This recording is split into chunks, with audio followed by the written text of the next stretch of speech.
Good morning ka-rides. Dito nga pala ay nagbaka sakali tayo na manalo o makakuha ng pangbili man lang ng bigas at panggasolina kasi wala pa tayong panggasolina guys. Kaya naisipan kong bumili ng banana para kasi natin baka swertihin tayo. So dito nga pala ka-rides ay medyo kinabahan tayo kasi meron ako nakitang 200,000 dito at saka yung nakalagay naman ay times 1.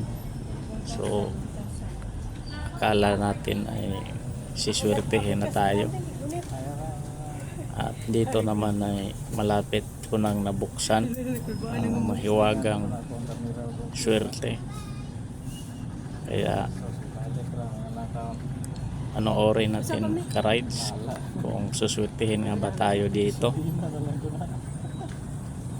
Ayun na nga, lumabas na yung pangalawang 200,000